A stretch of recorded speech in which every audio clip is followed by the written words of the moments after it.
Governor Cox spends your tax dollars to hide from you.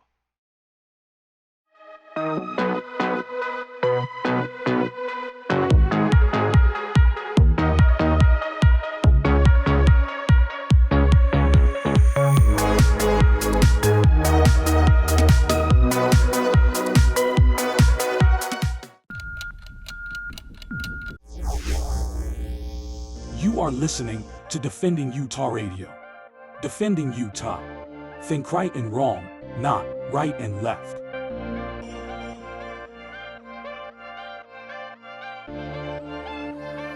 Join Defending Utah today, because if you're not on a government watch list yet, you should be. Your host, the founder of Defending Utah, Enoch Moore.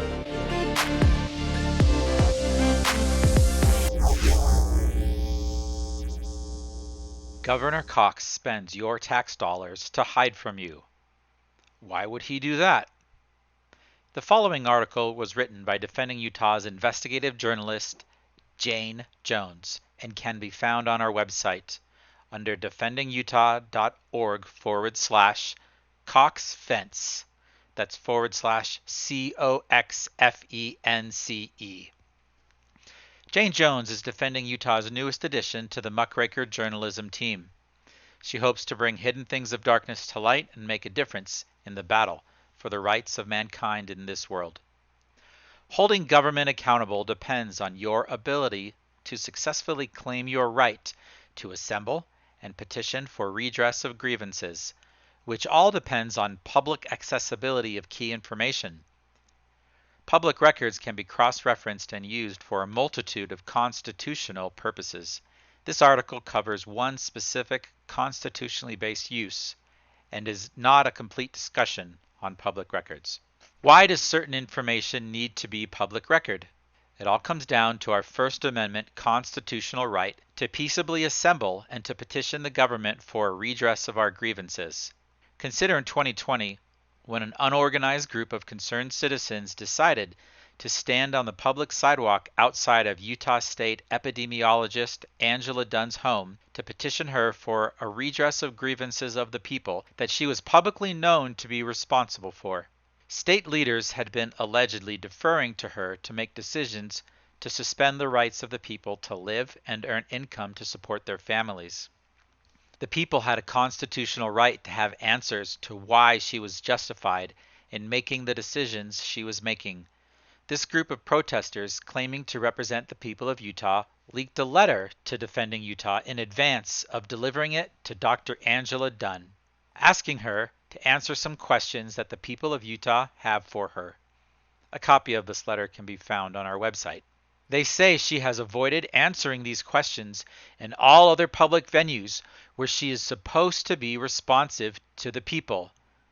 Thus, they took the letter to her home. This also includes peaceably protesting outside of Governor Cox's home in November of 2020 regarding unlawful mask mandates. As one liberty-loving patriot mom said, "You can keep your cookies, Cox." The First Amendment to the Constitution reads that Congress shall make no law respecting the right of the people peaceably to assemble and to petition the government for a redress of grievances. So if we are allowed to petition our government for a redress of grievances, then how do we deliver that message? We call them, email them, and as shown in the two examples above, we can take it to their homes if our petitions continue to fall on deaf ears. Many will argue a, quote, moral cause, that it's a violation of privacy to show up at someone's house and cause them distress. Eric Moutsos reported to 2 News that just because you can do something doesn't mean you should do something, and he said, "I don't advocate going to the personal homes of these representatives." Unfortunately, not everyone understands if you don't use your rights, you lose your rights. The power to peaceably assemble is the power that our founding fathers gave us for a reason. It works. And how do we know it works? We find a taxpayer-funded security detail project and brand new fence for the Cox family, and a visibly bothered Angela Dunn appearing on TV, realizing what it means to be a state employee who endorses tyrannical behavior. A photo of the fence that you paid for can be found at defendingutah.org/Cox fence.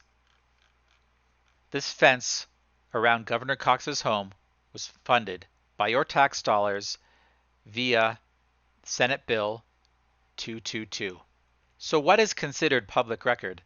Public record is any information published for and accessible to the public. According to Utah Public Records Directory, there are two types of public records. Number 1, personal public records that document major life milestones such as birth certificates, death certificates, divorce records, and marriage records, etc. Number 2, government records that are made public, such as property tax records, recorded land records, voter records, crime data, jail inmate records, and other court records. The Freedom of Information Act is a federal law that releases government agency public records and makes it possible to view most public records. Utah's Public Records Act, known as the Government Records Access and Management Act, or GRAMA for short, briefly states, in enacting this act, the legislature recognizes two constitutional rights: the public's right of access to information concerning the conduct of the public's business, and the right of privacy in relation to personal data gathered by governmental entities. Some interesting examples of public records can be found in the Utah Government Records Access and Management Act, Utah Code 63G-2-201. A couple examples are: for an elected official, a telephone number and email address where that elected official may be reached. For a school community council member, a telephone number, an email address where that elected official may be reached directly, etc. A variety of other examples are listed on our website. So what if the government hides from you? You still have a right to redress, ask questions, and get answers. But don't be fooled by the fake legislation that has followed and will continue to follow after we the people use our rights to petition unjust actions. The establishment hates it when we use our rights to put pressure on them. After the protest in front of Angela Dunn's home, the Utah legislature passed a bill to prohibit picketing outside homes.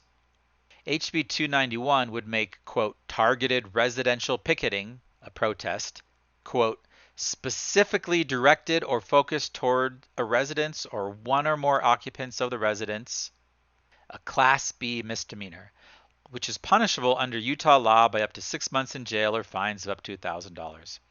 It was signed into effect March 16, 2021. But it is clearly in conflict with a fundamental right to peaceably assemble and petition the government for a redress of grievances. Does it sound just to be arrested for peacefully standing on a public sidewalk, simply asking questions in response to your rights being trampled on? A private residential home's front door is considered a public entry point, as much as the sidewalk itself. Public sidewalks in residential neighborhoods are still public. The proper response to such, quote, pretend legislation, as the Founding Fathers put it, is exercising your constitutional right to nullification. Please go to defendingutah.org and read up on nullification. Defending Utah is reader and listener supported.